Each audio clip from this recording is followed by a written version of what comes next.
Hey everyone, Shadow Rockets here, and today I have some Halo lore for you. Well, more so, I wanted to talk a little bit about a specific military unit in the UNSC and a little bit of the history behind it that we don't normally discuss often, and it was brought to my attention from Brandon, or by Brandon.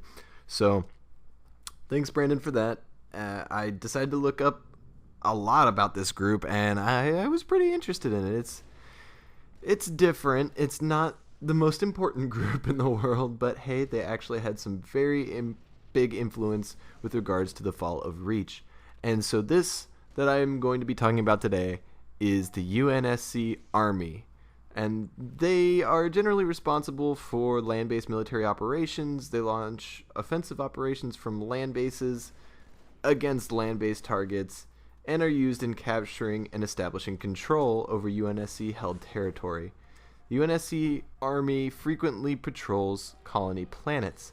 So I'm going to go into a little bit of the history with regards to the UNSC Army, and that's not necessarily what I'm talking about today, though they are a major factor in it, as I want to talk about the Paratrooper Division.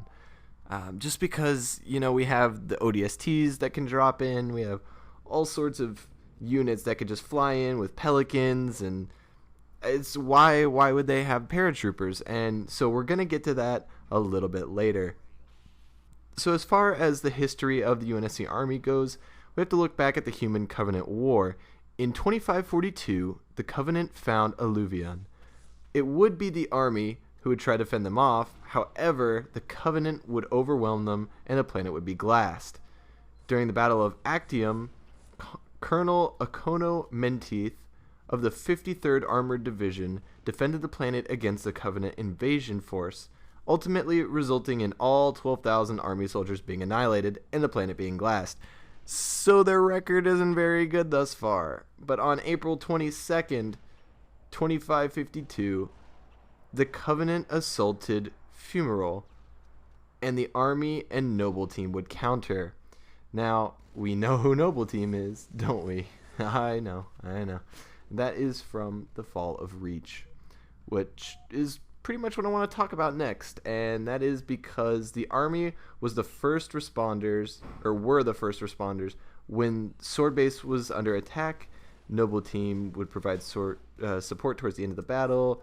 Noble Team essentially followed the Army just throughout their battles. The Army was there first, and even then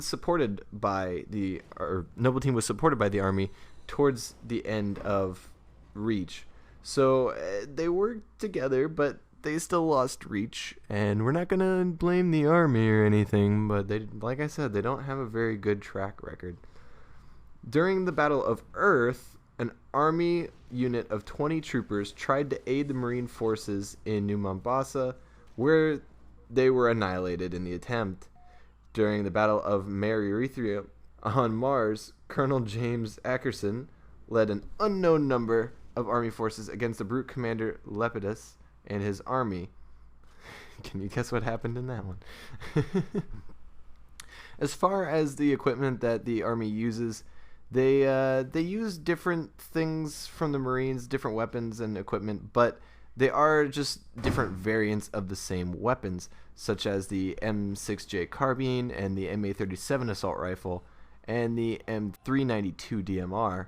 So they essentially are kind of like our Army in that they're similar but different. They use different weapons, they specialize in different things, and they have different purposes. All active duty soldiers on the UNSC Army wear the UNSC Army battle dress uniform. So it is essentially like our Army. I mean, Bungie and 343 did their best to set this groundwork that actually made sense. But let me get into the UNSC Army Airborne Division. That's the real bread and butter of what I wanted to talk about today. And even though I'm going to fly through it because there's not too much to talk about, it's still a very important group, and they still contributed a lot. I mean, they were there in the background, whether you knew it or not. So the Airborne is an elite light infantry corps of the UNSC Army. It consists of both parachute infantry and air assault elements, as well as other airborne qualified elements such as cavalry, field artillery, and engineering units. Although they are deployed in very different manner, the airborne forces could be considered a sister unit to the UNSC Marine Corps Orbital Drop Shock Troopers. So, like I was bringing up earlier, they're pretty similar.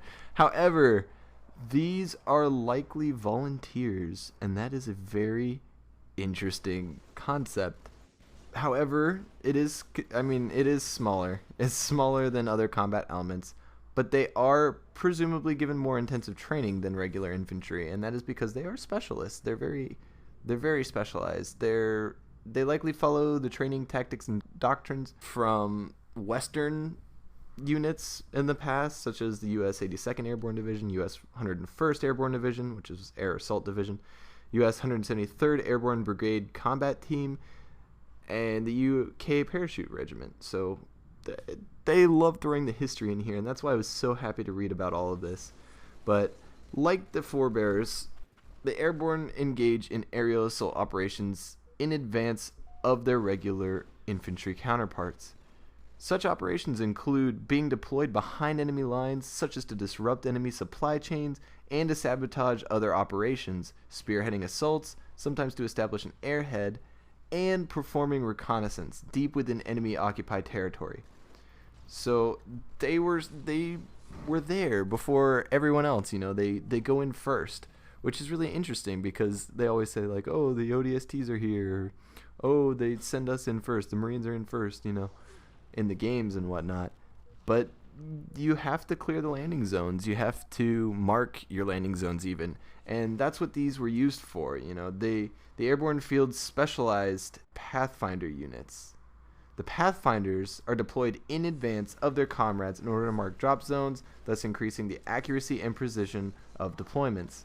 After the main body of the airborne forces are deployed, the Pathfinders join the regular airborne infantry in combat. So that's what I was saying. Like these groups go in first. It's very interesting. I mean, they use components of standard series armors, and they do have air assault helmets, which assist them in tasks such as the orbital drop shot troopers. But they have their own variants. So as far as armor goes, they're kind of specialized. They're kind of different.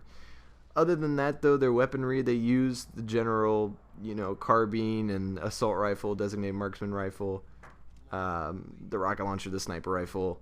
They do have warthogs and mongooses, but they're not used very often. So what I really liked about this, all in all, was they followed the precedent of the U.S. Army Airborne, which was converted into an air assault force in the decades following World War II. In that, they followed them in ceasing parachuting, large scale anyway, deployments. And so, as much as I'd like to see parachuting in just stealthily or professionally while gunning down the enemy Covenant forces or whatnot, you're not going to see it anymore. And this is exactly why. I mean, we have the Falcon, we have the Darter, so there's no need for that anymore. And that's kind of why you don't see them, particularly after Reach. We advanced.